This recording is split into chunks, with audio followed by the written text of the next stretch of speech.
بریلوی مسلک سے تعلق رکھنے والا ایک عام آدمی جب موحدین حضرات کی تقاریر سنتا ہے کہ وہ شرک کا فتویٰ لگا رہے ہیں اس بات پر کہ اگر تم نبی کریم صلی اللہ علیہ وسلم سے مدد مانگتے ہو یا پھر اولیاء اللہ سے مدد مانگتے ہو جو وفات پا چکے ہیں تو تم شرک کرتے ہو، جب وہ اس طرح کی تقاریر سنتا ہے تو وہ ڈر جاتا ہے کہ میں واقعی شرک تو نہیں کر رہا، کہیں ہم واقعی مشرک تو نہیں، کہیں ہم واقعی جہنم میں تو نہ جلیں گے۔ یہ بات سن کر وہ جاتا ہے اپنے علماء کے پاس، اپنے علماء سے رجوع کرتا ہے، اپنے بڑوں سے پوچھتا ہے کہ وہابی حضرات اور موحدین حضرات اس طرح کہہ رہے ہیں، اس کی حقیقت کیا ہے؟ کیا ہم واقعی مشرک ہیں؟ کیا ہم واقعی شرک کرتے ہیں؟ جب وہ بیچارہ یہ بات اپنے علماء سے پوچھتا ہے تو علماء اس کو یہ پٹی پڑھا کر مطمئن کر دیتے ہیں کہ نہیں بھائی نہیں، جو شرک کا فتویٰ لگا رہے ہیں ان سے ذرا پوچھو تو صحیح کہ شرک کی تعریف کیا ہے۔ شرک کی تعریف واریف ان کو آتی نہیں، ایسی شرک کے فتوے منہ اٹھا کے سبھی لگا رہے ہیں۔ جو شرک کی تعریف ہے وہ تو ہم پر صادق ہی نہیں آتی، ہم تو نبی علیہ السلام کو خدا کے برابر نہیں ٹھہراتے، ہم ان کی عبادت تھوڑی کرتے ہیں، ہم ان کو خدا تھوڑی کہتے ہیں، یہ تو شرک کی تعریف ہی نہیں ہے، شرک کی جو تعریف ہے وہاں پر صادق نہیں آتے، ہم تو شرک نہیں کرتے۔ اب جب مارکیٹ میں یہ بات ہوتی ہے کہ شرک کی تعریف تو یہ ہے کہ اللہ تعالیٰ کے علاوہ کسی اور کی بات کرنا اور ہم تو بات نہیں کرتے، تو یہ ایک بہت ہی بڑا جو ہے جھٹکا ہوتا ہے اس کے لیے کہ وہ بیچارہ مطمئن ہو جاتا ہے کہ بندہ کہ واقعی ہم شرک نہیں کرتے۔ لیکن ناظرین حقیقت کچھ اور ہی ہے، ساری ہی حقیقت کچھ اور ہے۔ حقیقت میں نبی علیہ السلام سے مدد مانگنا، نبی علیہ السلام سے دعا کرنا، نبی علیہ السلام کو پکارنا کہ ہماری آیت پوری کر دیجیے، یا ان اولیاء اللہ کو پکارنا جو وفات پا چکے ہیں، حقیقت میں یہ چیز اصل میں یہی چیز ہی عبادت ہے۔ یقین نہیں آتا تو اٹھائیے قرآن پاک، قال ربکم ادعونی استجب لکم، اے نبی ان سے کہہ دیجیے کہ مجھ سے دعا مانگو میں تمہاری دعا کو قبول کروں گا۔ ان الذین یستکبرون عن عبادتی، بے شک جو لوگ تکبر کرتے ہیں، غرور کرتے ہیں میری عبادت سے، سیدخلون جہنم داخرین، ان قریب میں ان کو جہنم میں ڈالوں گا۔ اب یہ جو آیت ہے اگر کسی بندے کے اندر رتی برابر بھی ذرہ بھر بھی عقل ہے تو یہ چیز بالکل آسانی سے سمجھ سکتا ہے کہ پہلے کہا گیا کہ مجھ سے دعا مانگو میں قبول کروں گا، اور پھر فوراً ہی کہا گیا کہ جو بندے میری عبادت سے تکبر کرتے ہیں میں ان کو جہنم میں ڈالوں گا، تو دعا ہی اصل عبادت ہے۔ اب اگر کوئی بندہ کہتا ہے کہ بھائی ہمیں چیز سمجھ نہیں آتی کہ دعا عبادت کیسے بن سکتی ہے، یہ دعا کیسی عبادت ہے، اب جو بندہ بھی کہتا ہے کہ ہمیں چیز سمجھ نہیں، نہ آیت سے سمجھ آ رہی ہے نہ تمہاری زبان سے سمجھ آ رہی ہے کہ دعا اصل عبادت ہے، تو میں اس کو کہتا ہوں بھائی دیکھو، سنن ابی داؤد اٹھاؤ تمہاری مرضی ہے، مسند ابی داؤد اٹھاؤ تمہاری مرضی ہے، امام بخاری رحمہ اللہ کی ادب المفرد اٹھا کے دیکھ لو تمہاری مرضی ہے، مسند احمد اٹھا کے دیکھ لو تمہاری مرضی ہے، ترمذی شریف اٹھا کے دیکھ لو تمہاری مرضی ہے۔ اس آیت کی تفسیر جو آیت میں نبی پڑھی ہے، اس آیت کی تفسیر نبی علیہ السلام نے خود کی ہے، اور یہ جو تمام کتابوں میں روایت لکھی ہے بالکل صحیح روایت ہے۔ روایت یہ ہے کہ نبی علیہ السلام نے فرمایا ہے کہ الدعاء والعبادہ، کہ دعا ہی عبادت ہے، ثم قرأ،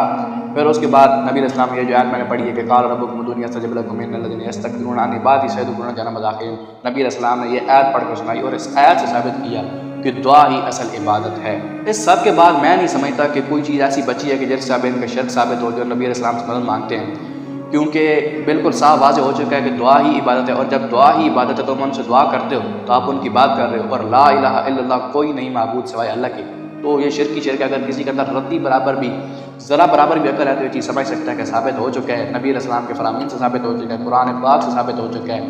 کہ نبی علیہ السلام سے مدد مانگنا، ان سے دعا کرنا، یا اولیاء اللہ، وہ اولیاء اللہ جو وفات پا چکے ہیں ان سے دعا کرنا، یہ اصل شرک ہے۔ اچھا ایک اور اعتراض یہاں پر یہ آتا ہے، انسان کے ذہن میں آتا ہے کہ بھائی اگر دعا کرنا، اگر دعا مانگنا، کسی سے مدد مانگنا، کسی کو پکارنا اگر شرک ہے، عبادت ہے، تو ہم پولیس کو پکارتے ہیں، پولیس سے مدد مانگتے ہیں، وہ شرک کیوں نہیں؟ دیکھو بھائی زندہ انسان سے جو ہم مدد مانگتے ہیں وہ ہوتی ہے ماتحت الاسباب، اور جو وفات پا چکے ہیں یا نبی علیہ السلام جو ان کے پاس اسباب نہیں ہیں ان سے ہم جو مدد مانگتے ہیں وہ مدد بنتی ہے ما فوق الاسباب، اور ما فوق الاسباب والی مدد جو ہے صرف اور صرف اللہ تعالیٰ کے ساتھ خاص ہے، اس لیے وہ پکار جو ماتحت الاسباب ہو اور وہ مدد جو کوئی ماتحت الاسباب کر سکتا ہو وہ جائز ہے، اور ما فوق الاسباب کسی سے مدد مانگنا یہ بالکل بھی حرام ہے اور شرک ہے۔ اگلا اعتراض یہ ہوتا ہے کہ ماتحت الاسباب اور ما فوق الاسباب والی یہ تقسیم آئی کہاں سے ہے، کس نے کی ہے؟ یہ کیا چیز ماتحت الاسباب ما فوق الاسباب، یہ تم وہابی کر رہے ہو، ہم نے تو پتہ نہیں آج تک سنی نہیں ہے۔ تو بھائی جان یہ جو تقسیم ہے کہ ماتحت الاسباب والی مدد انسانوں سے مانگنا جائز ہے اور ما فوق الاسباب والی مدد مانگنا جائز نہیں ہے، یہ صرف اللہ تعالیٰ کے ساتھ خاص ہے، یہ کوئی وہابی شابی نے کی اور یہ اس دور میں نہیں ہوئی، بلکہ یہ تقسیم شروع سے چلی آ رہی ہے۔ یقین نہیں آتا تو حوالہ اسکرین پر شو ہو رہا ہے، آپ دیکھ سکتے ہیں جا کے۔